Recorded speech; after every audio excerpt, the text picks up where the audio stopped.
Hello friends, இன்றைக்கி நம்ம சேனலில் ரோட்டு கடை சால்னா எப்படி செய்கிறதுன்னு பார்க்கலாமா? இப்போ நான் குக்கரில் தான் செய்ய போகிறேன். என்கிட்ட பெரிய பாத்திரம் இங்கே இல்லை. அதனால் நான் குக்கரில் செய்கிறதுனால இன்னும் கொஞ்சம் ஈஸியாக இருக்கும். ஒரு 2 மிளகாய் இல்லை 2 பச்சை மிளகாய் சேர்த்துக்கோங்க. நம்ம வாசனைக்கு போடுவோம் இல்லையா, பட்டை, கிராம்பு, ஏலக்காய், லவங்கம் எல்லாம் போட்டுட்டு ஒரு 2, 3 பல்லாரி வெங்காயத்தை குட்டியாக நறுக்கி நல்லா வதக்கிக்கிடலாம். ஒரு 3 தக்காளி எடுத்துக்கலாம். நம்ம அந்த 3 தக்காளியை குட்டி குட்டியாக நம்ம நறுக்கிக்கிடலாம். இல்லை ஒரு தக்காளியை நம்ம என்ன பண்ணிடலாம், குக்கரில் போட்டு நல்லா வதக்கி எடுத்துக்கலாம். அப்புறம் ஒரு 2 தக்காளியை நான் சின்ன ஜாரில் சேர்த்து அரைச்சிக்கிட்டேன். ஏன்னா நம்ம தக்காளியை கொஞ்சம் அரைச்சி ஊற்றினா தான் சால்னாக்கு நல்ல கலர் கிடைக்கும். இப்போ ஒரு குத்து புதினாவும் ஒரு குத்து மல்லி இலையும் சேர்த்து நல்லா வதக்கிக்கிடுறேன். இது கூட சேர்த்து இஞ்சி பூண்டு பேஸ்ட்டும் போட்டு நம்ம நல்லா வதக்கிக்கிட வேண்டியதான். கொஞ்சம் நல்லா வதங்கணும். இப்போ அதே ஜாரில் ஒரு 10 முந்திரி பருப்பு நான் ஊற வச்சு சேர்த்துருக்குறேன். அப்போ தேங்காய் கொஞ்சம் சேர்த்துக்கோங்க. இங்கே அந்த கொப்பரை தேங்காய், ட்ரை தேங்காய் தான் கிடைக்கும் லக்னோவில். அதுக்கப்புறம் கொஞ்சம் சோம்பு, பெருஞ்சீரகம்னு சொல்லுவாங்க எங்கள் சைடில், சின்ன ஜீரகம், இதுவும் கொஞ்சம் சேர்த்துக்கோங்க. சேர்த்துட்டு நல்லா வலுன்னு அரைச்சி எடுத்துருங்க. அரைச்சி எடுத்து ஊற்றி அந்த மசாலா கூட சேர்த்து ஊற்றி நல்லா அந்த பச்சை வாசனை போகிற வரைக்கும் நல்லா கிண்டி விடுங்க. இப்போ நான் கொஞ்சம் கரம் மசாலாவும் 1 ஸ்பூன் சிக்கன் மசாலாவும் தான் சேர்க்குறேன். உங்களுக்கு இன்னும் கொஞ்சம் உரப்பு வேணும் அப்படின்னா நீங்கள் கொஞ்சம் மிளகாய் பொடி சேர்த்துக்கோங்க. நான் கொஞ்சம் உரப்பு கம்மியாக தான் செய்கிறேன் அப்படிங்கிறனால மிளகாய் பொடி ரொம்ப சேர்க்கலை. லாஸ்ட்டில் தேவைப்பட்டதுன்னா ஃபைனலாக கொஞ்சம் சேர்த்துக்கலாம். இல்லை நீங்கள் நல்லா காரசாரமாக சாப்பிடுவீங்கன்னா கொஞ்சம் சேர்த்து முதல்ல அந்த இதோட சேர்த்து போட்டு நல்லா கிண்டிடுங்க. அந்த மிக்ஸி ஜாரில் கொஞ்சம் தண்ணி சேர்த்து அதையும் நான் உள்ளே ஊற்றிட்டேன். இப்போ கொஞ்சமாக கரம் மசாலா. இப்போ நமக்கு ஓரளவுக்கு திக்னஸ் வரும். நமக்கு தண்ணி எவ்வளோ வேணுமோ, இப்போ நாங்கள் ஒரு 4 பேர் இருக்கோம். எங்களுக்கு இந்த குவான்டிட்டி சரியாக வந்துடும். இப்போ நீங்கள் உங்கள் வீட்டில் ஒரு 6 பேர் இருக்கிறீங்க அப்படின்னா அதுக்கேற்ற மாதிரி கூட கொஞ்சம் தண்ணி சேர்த்துக்கோங்க. தேங்காயும் அரைக்கும்போது குவான்டிட்டியை கொஞ்சம் நீங்கள் கூட்டிக்கோங்க. குக்கரில் செய்யும்போது இன்னும் ஈஸியாக இருக்கும். ஃபைனலாக நம்ம குக்கரை மூடும்போது நமக்கு எவ்வளோ உப்பு வேணுமோ, உரப்பு எல்லாமே கரெக்டாக இருக்கான்னு பார்த்து செக் பண்ணி ஃபைனலாக மூடி ஒரு 2, 3 விசில் விட்டுட்டிங்கன்னு வச்சுக்கோங்களேன், இன்னும் வேலை ரொம்ப ஈஸியாயிரும். நம்ம ஹோட்டல்லலாம் பார்த்தீங்க அப்படின்னா டவியில் வச்சு ரொம்ப நேரம் கொதிக்க விடுவாங்க. அதுக்கு நான் 2, 3 விசில் விட்டுறதும் பாருங்கள். நான் எண்ணெய் மீடியமாக தான் ஊற்றினேன். அந்த எண்ணெய் எவ்வளோ அழகாக சூப்பராக பிரிஞ்சு வந்துருச்சுன்னு. அதுக்கப்புறம் மேலே ஒரு குத்து மல்லித்தழையை தூவி விட்டிங்கன்னா வாசம் அப்படியே சூப்பராக கமகமன்னு இருக்கும். சாப்பிட்றதுக்கு செஞ்சு பாருங்கள். சப்போஸ் உங்களுக்கு கொஞ்சம் தண்ணியாக இருக்கிற மாதிரி இருந்தது, எங்கள் வீட்டில் கூட 2 பேர் இருக்கிறாங்க, காணாத சிச்சுவேஷனாக இருந்துச்சு அப்படின்னா நீங்கள் கொஞ்சம் ஒரு 1/2 ஸ்பூன் கடலை மாவு எடுத்து கொஞ்சம் கரைச்சி ஊற்றிக்கிட்டிங்கன்னாலும் டேஸ்ட்டு சூப்பராக தான் இருக்கும்.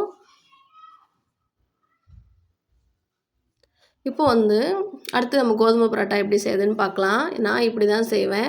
எப்பவும் போல் சப்பாத்திக்கு மாவு பிசைகிற மாதிரியே பிசைஞ்சு வச்சுக்கோங்க. இதிலலாம் நம்ம இப்படி பண்ணும்போது ஆயிலோட அளவு எல்லாமே கொஞ்சம் கம்மியாக இருக்கும். ரொம்ப நேரம் ஊற வைக்கணும்னு தேவையில்லை. வீட்டில் செய்கிறவங்க இந்த மெத்தடை ட்ரை பண்ணி பாருங்கள். நான் இப்படி தான் செய்வேன் எங்கள் வீட்டில். ஆனால் புரோட்டா சேம் எனக்கு புரோட்டா சாப்பிட்ற ஃபீல் தான் இருக்கும். சால்னாவும் சரி, இதுவும் சரி, ஹோட்டலில் சாப்பிட்ற ஃபீல் தான் இருக்கும். என்ன ஹோட்டலில் வாங்கிட்டு வந்து சாப்பிடுவோம், இங்கே செஞ்சு சாப்பிட்றோம், அவ்வளோதான் வித்தியாசம். மற்றபடி இங்கே லக்னோலலாம் உங்களுக்கு புரோட்டாவே கிடைக்காது. நாங்கள் ஜம்முவில் இருக்கும்போது இப்போ 3 வருஷமாகவே தமிழ்நாடு வந்தால் தான் புரோட்டா. அதனால நம்ம ஏதாவது ஒரு மெத்தடை ஃபாலோ பண்ணி நம்ம செஞ்சுக்கிட்டா தான். ஆனால் அது என்னமோ அந்த புரோட்டா ஒன்று நினச்சிட்டாலே சாப்பிட்ணுங்கிற எண்ணம் வந்துடுது. இப்போது நான் சப்பாத்தி மாவு நல்லா தேய்ச்சி விட்டுட்டு உள்ளே அப்ளை பண்ணிவிட்டு மடித்து விட்டுட்டு எல்லாம் உள்ளே ஆயில் அப்ளை பண்ணிவிட்டு நல்லா மடித்து விட்டுட்டேன். இந்த மாதிரி நம்மளால் ஃபோல்டு பண்ணி மடிச்சுக்கோங்க. இப்படி மடிச்சுட்டு உள்ளே ஆயில் வேறு நம்ம அப்ளை பண்ணியிருக்கோமா, இந்த ஒரு ரோஜா பூ ஷேப்புக்கு ரவுண்டாக இப்படி எடுத்து வச்சுக்கோங்க. இந்த மாதிரி எடுத்து வச்சுக்கும்போது நமக்கு நல்லா லேயராகவே கிடைக்கும். இப்போ இந்த மாவு அப்படியே தேய்ச்சி விடுங்க. இப்படி நம்ம பண்ணும்போது நம்ம ஆயில் தொட்டு தேய்ப்போம்.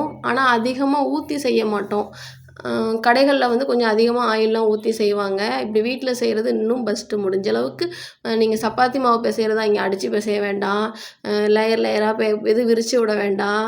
எப்பவும் சப்பாத்தி கல்லில் போடுற மாதிரியே போட்டு எடுத்தாலே சூப்பராக வந்துடும். சப்பாத்தி கல்லில் கொஞ்சம் எண்ணெய் ஊற்றிட்டு அப்புறம் மேலேயும் லைட்டாக கொஞ்சம் எண்ணெய் ஊற்றி விட்டீங்க அப்படின்னாலே போதும். நம்ம சப்பாத்தி போடுற மாதிரி தான். எப்படி நம்ம கீழேயும் மேலேயும் எண்ணெய் ஊற்றி சப்பாத்தி போடுவோம், சேம் அதே மாதிரி தான். நீங்கள் அடித்து விட்டிங்கன்னா நம்ம உள்ளெல்லாம் எண்ணெய் தடவி லேயர் லேயராக மடித்தோம் இல்லையா, அந்த மடித்த லேயரில் வந்து ஈஸியாக வந்து நமக்கு வந்து லேயர் வந்து பிரிஞ்சு வர ஆரம்பிச்சிரும். ஆனால் கொஞ்சம் அடிக்கும்போது ஸ்லோவாக அடிக்கணும். கொஞ்சம் ஓங்கி அடிச்சிட்டோம் அப்படின்னா அது பிஞ்சிரும். ஏன்னா இது வந்து கோதுமை மாவு. மைதா மாவு வந்து நம்ம ஓங்கி அடித்தாலும் அது டக்குன்னு வந்து விடாது. ஒரு மாதிரி ஜவ்வு கணக்காக இழுத்துட்டே நிற்கும். இது கோதுமை மாவு.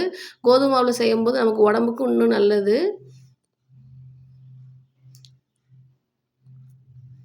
இந்த மாதிரி இதில் ஏதாவது சிரமம் இருக்கா? ரொம்ப ஈஸி. செஞ்சு பாருங்கள்.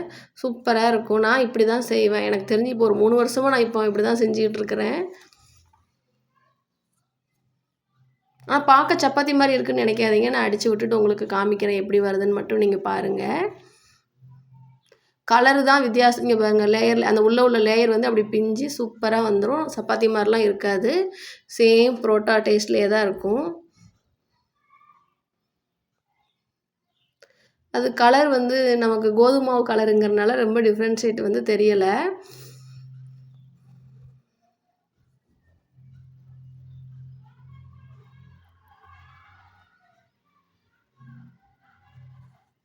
இந்த மெத்தடில் புரோட்டா போடுறது ரொம்ப ஈஸி. உடம்புக்கும் ரொம்ப ஆரோக்கியம்.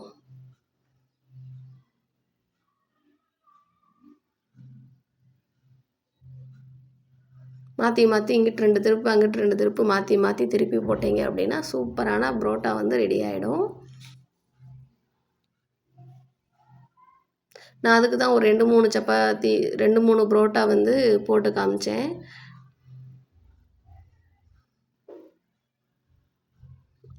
இப்போ உங்களுக்கு நான் கிட்ட வச்சு என்னோட மொபைலில் வந்து இவ்வளோ தான் கிளாரிட்டி.